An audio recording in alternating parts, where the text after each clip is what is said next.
Can anyone beat Carlos? Alcaraz just too good. Thank God for Carlos Alcaraz. At this age, I've never seen a player this good, this complete.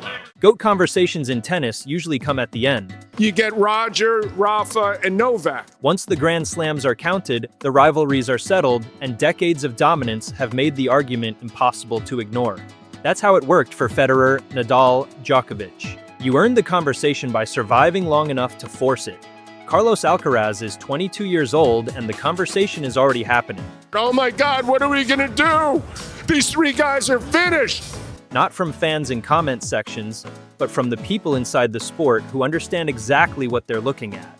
And I'm hoping that they're gonna look at Carlos. Djokovic, the man he just beat in a slam final, called it historic and legendary. He definitely is, one of the best players I've ever faced in my career. So McEnroe and Isner aren't holding back either. And now, with a 12-0 start to 2026 that includes the youngest career Grand Slam completion in history, the players themselves are starting to admit what Alcaraz actually looks like up close. Somehow, along comes this other guy from Spain. Carlos Alcaraz, #1 in the world. So, is the best player of 2026 already the best player ever? Subscribe and turn notifications on, because that's exactly what we're getting into today. Start with the semifinal because the final gets all the attention and the semifinal is actually the more revealing story. January 30th, Melbourne. Alcaraz versus Zverev. 5 hours and 27 minutes. The longest Australian Open semi-final in tournament history. Alcaraz dropped the first set and was pushed to every corner of that court by a player who has been knocking on Grand Slam doors for years and finally looked like he was going to kick one down. He didn't. Alcaraz found something in the third set, carried it through the fourth, and closed it out in the fifth. And when it was over, he had won a match that had no business ending the way it did, based on how it started. That matters because the GOAT conversation isn't just about winning clean. It's about winning when it's supposed to be over. About finding answers in the fifth set of a 5-hour match, with a Grand Slam final still 2 days ahead. The ability to absorb a test that severe and come back the following week at the same level is one of the qualities that separates great from generational. Alcaraz did exactly that, and then, in the final, did it again on the biggest stage the tournament offers. Novak Djokovic, 10 Australian Open titles, 10 finals, never lost one.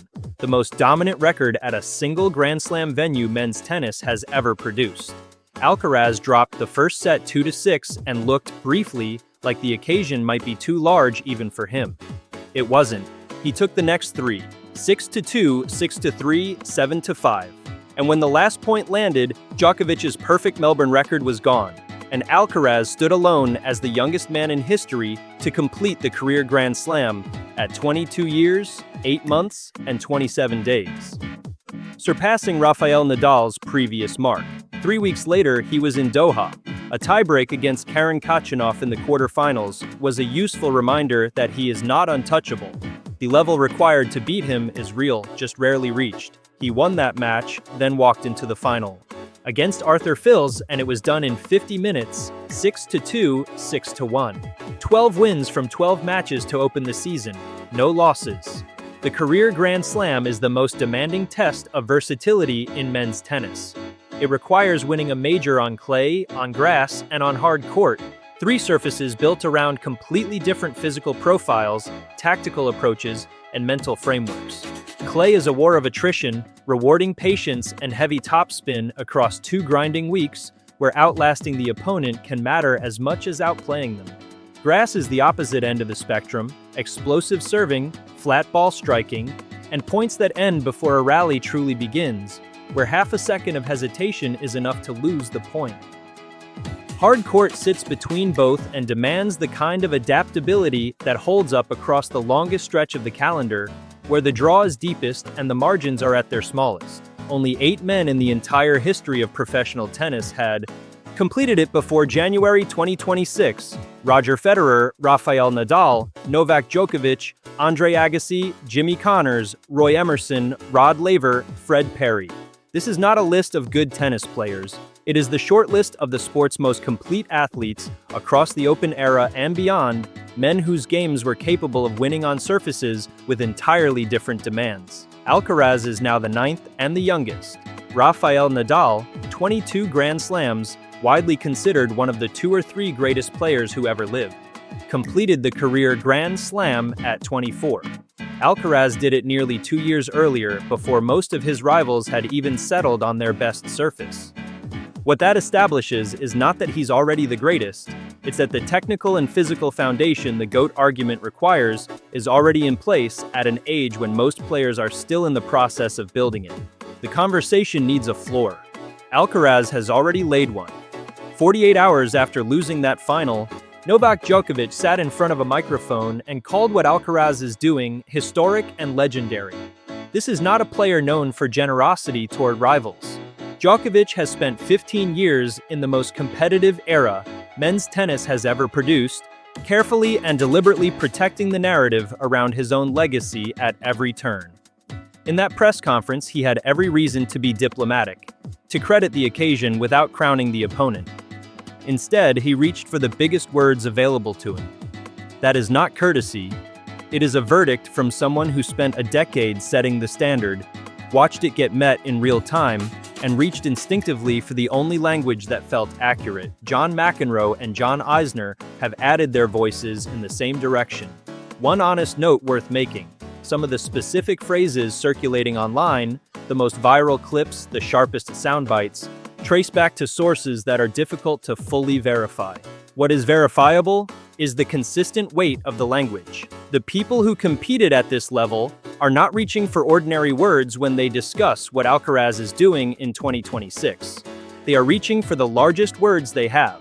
Former Grand Slam champions do not typically describe a 22-year-old's results as historic and legendary unless they genuinely believe it. And that belief, coming from inside the sport rather than from outside it, tells you something a box score cannot. When rivals begin using the language of legacy while a player is still 22 and the career is still unfolding, the conversation has already shifted, whether the record books have caught up or not. This channel doesn't do hype without honesty. So here's the other side, and it deserves to be taken seriously. Jannik Sinner is still here.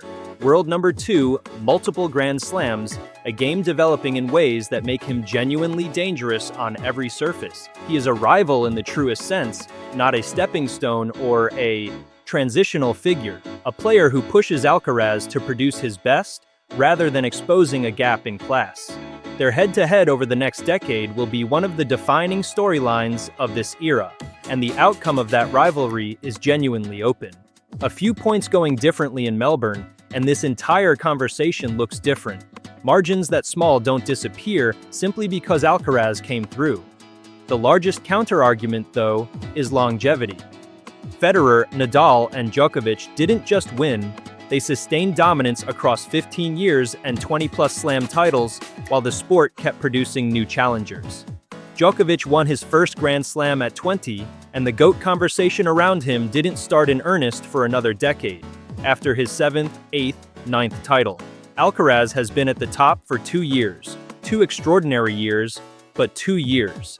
Back-to-back slam wins haven't happened yet, a full calendar year sweep hasn't happened yet, and the sample size remains small enough that only sustained performance over time can close the gap between best of an era and best ever. These aren't dismissals of what's happening. They are the honest parameters of what remains to be proven. Here's what those counterarguments don't account for: the rate at which everything is accumulating. At 22, Federer had 1 slam to his name, the beginning of a legendary grass court run, but still just the beginning. Nadal at the same age was already dominant on clay, but the career Grand Slam was still 2 years away. Djokovic was further back still at 22. 1 slam, years from the sustained hard-court dominance that eventually made his place in the conversation unavoidable. Each of them was extraordinary at that age. What Alcaraz has built by 22 is something none of them had managed. 7 major titles, the career Grand Slam at the youngest age in history, and a season start that includes defeating the all-time Grand Slam record holder in a slams final on a court where that record had never once been broken. He is not ahead of schedule, he is operating on a schedule that didn't exist before him. The competition argument belongs here too, and it cuts in his favor. Alcaraz is building this record against a strong era. Djokovic in a Grand Slam final, Zverev across 5 hours in a semifinal, Sinner across multiple meetings at the top of the game. That opposition is what gives each result its weight, and the results keep coming regardless of who is on the other side of the net. At 22, Carlos Alcaraz hasn't proved he's the greatest player ever, and anyone telling you otherwise is getting ahead of the evidence. But what he has proved is that the case is no longer theoretical, the evidence is no longer circumstantial, and the people who have competed at the highest level of this sport are no longer quiet about what they have been watching. That is a meaningfully different place from where this sport stood 12 months ago. This shift isn't manufactured by media coverage or fan enthusiasm. It is happening inside the game itself, driven by the people competing at its highest level. The next chapter plays out at Indian Wells starting March 4th, with Alcaraz and Sinner both in the draw.